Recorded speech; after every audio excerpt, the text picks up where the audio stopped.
Inilah momen yang kunanti-nantikan.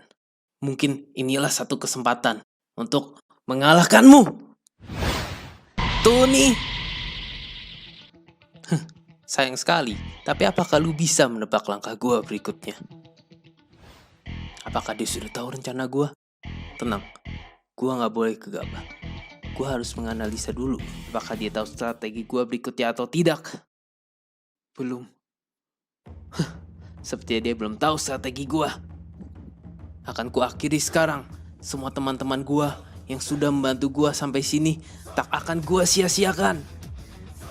Sekaranglah saatnya gua bisa mengalahkan menggunakan strategi ini. Akan gua kalahkan lu sekarang. Tidak, lihatlah, lulah yang akan tunduk.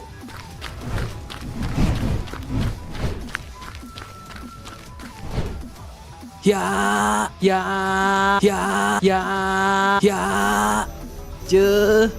Nani. Jebot. Yes, menang lagi. Masa gua kalah lagi? Bisa jangan main di kelas saya. Hey, pasti kalian setuju kalau bermain game lebih seru kalau bersama teman dibanding sendiri. Kecuali kalau kalian gak punya teman kayak gua. Dimana lagi kalian bisa main dengan teman banyak selain suatu tempat menyeramkan dan mengerikan bernama sekolah. Walaupun tadi gue bilang di sekolah banyak teman, sayangnya satu. Di tempat yang bernama sekolah ini, ada satu tradisi yang selalu ada sejak dulu. Kita tidak boleh membawa mainan. Gila nggak? Kita ada teman dan kita nggak bawa mainan. Gila ya? Lu pikir kita ke sekolah untuk apa kalau nggak main? Belajar. Belum lagi, gue nggak tahu kalian tahu atau tidak. Tapi di tempat bernama sekolah ini, kita diletakkan ke sebuah ruangan dengan teman kita. Di mana sebuah spesies bernama guru ngajarin kita tentang dunia. Nah, di kelas ini sangat membosankan, apalagi dengan adanya larangan membawa mainan ini. Maka kita menciptakan permainan agar tidak bosan. Permainan ini bernama hand game, atau permainan yang menggunakan tangan saja. Jadi ini ada beberapa hand game yang biasa gue mainkan dengan teman-teman di kelas pas guru lagi ngajar. Batu, gunting, kertas, sweet. Jadi game ini ada permainan kompetitif dengan strategi taktik tinggi, di mana bisa dimainkan oleh dua orang. Kedua orang ini akan membuat salah satu simbol dari tiga tangan ini, di mana gunting mengalahkan kertas, kertas mengalahkan batu, dan batu mengalahkan gunting. Ini adalah permainan sangat kompetitif yang menggunakan akal, reaksi, dan keberuntungan yang sangat tinggi. Batu gunting kertas doang? Gak usah lebay, itu mah mainan gak penting.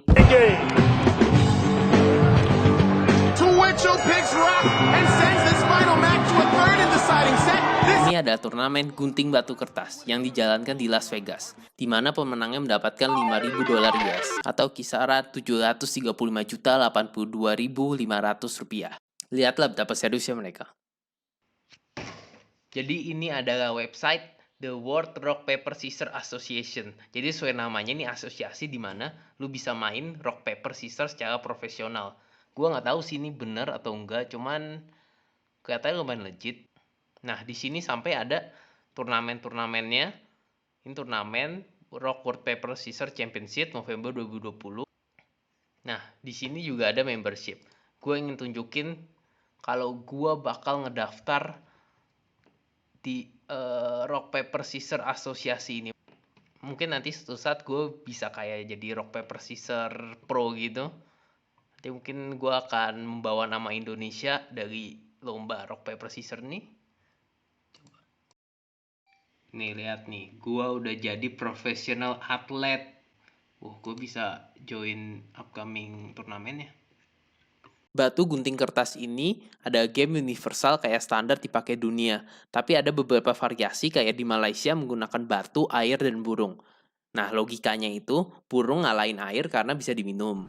Batu bisa ngalahin burung soalnya bisa numpuk tuh burung, dan air bisa ngalahin batu soalnya bisa nenggelamin batu. Di Indonesia, kita juga memiliki jenis sweet tersendiri. Kita menggunakan jempol, kelingking, dan telunjuk. Logikanya, gajah bisa nyerang orang, semut bisa masuk ke kuping gajah, dan orang bisa injek semut.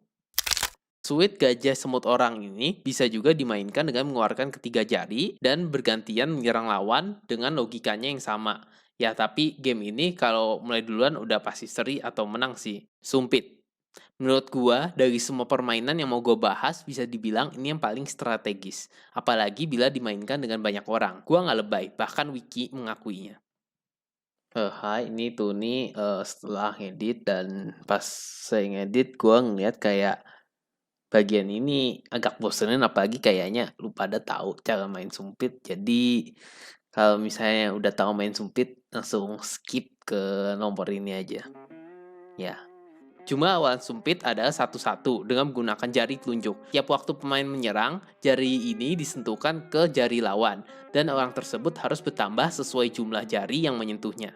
Ketika lawan sudah mencapai angka 5 genap, maka dia akan kehilangan satu tangan. Sampai kedua tangan itu hilang, maka dia akan kalah.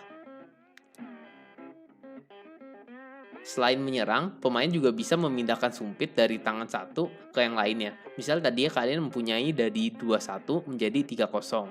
Atau tadinya kalian punya jari 4-0, bisa dijadikan 2-2 atau juga 3-1. Setelah melakukan salah satu aksi di atas, maka giliran kalian selesai. Nggak banyak sih yang bisa dibahas untuk game ini, selain pemain ini lumayan seru. Harusnya. Tapi lihat deh nih Wikipedia. Dia ngebahas dari peraturan strategi ampuh dan probabilitas kemungkinan menang dan posisi-posisi yang mungkin terjadi dan bahkan ada rumusnya hitungan beberapa lama game berjalan bisa langkah dan mereka juga terjadi jebot. Cara mainnya gampang.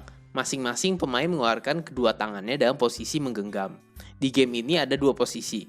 Satu penyerang dan sisanya bertahan. Posisi ini akan bergantian sesuai arah jarum jam setelah penyerang melakukan serangan. Pada saat posisi menyerang, orang tersebut menyebutkan suatu angka dari 0 sampai jumlah pemain dikali 2. Ya, jumlah jempol yang ada di game itu.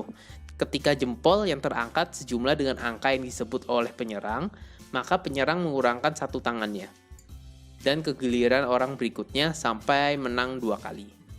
Nah, nih game melatih kecepatan reaksi lu, dan kalau reaksi lu lambat, lu bisa menggunakan hoki lu. Yang gua kesel ya, lihat deh definisi jebot. Kenapa di game ini jebot bisa dibilang 0? Gue cukup jago bermain di game ya, tapi entah kenapa otak gua nggak bisa mikir kalau jebot itu 0. Setiap orang bilang jebot, gue langsung pasrah aja. Dan saat gue bilang jebot, temen gua kagak pasrah. Ciku pa. Intinya itu, pertama dimulai pakai posisi tangan kayak gini. Terus setelah itu, sama seperti jebot, ada posisi nyerang dan ada posisi berlindung. Saat posisi menyerang, orang ini harus membentuk gunting kertas atau batu dari tangannya. Bila di posisi berlindung memiliki pola tangan yang sama dengan penyerang, maka tangan itu harus digugurkan. Bila orang itu kehilangan kedua tangannya, maka dia akan kalah. Permainan ini sering gua dan teman-teman gua mainin di SMA. Kita main sampai ada turnamennya segala. Kalau yang kalah maka ada hukumannya nih. Dipikir lagi hukumannya dulu lumayan gila juga sih. Kayak makan daun tanaman hias atau naik turun tangga sekolah pas istirahat dengan merangkak. Atau juga di starter. By the way, kalau ada yang nggak tahu starter itu apa, starter itu adalah 4 permainan tadi lah yang paling sering gue mainkan kalau lagi gabut di kelas pas guru lagi ngajar. Sebenarnya sih kita bisa aja sih bikin mainan. Dulu gue inget gue pernah bikin ular tangga pakai kertas, bikin sendiri jalurnya, terus dadunya pakai penghapus.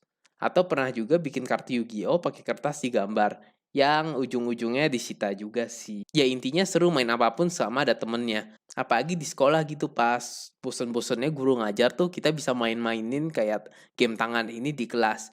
Lalu apa yang gue korbankan? Nggak, gue jadi jelek gara-gara nggak dengerin guru.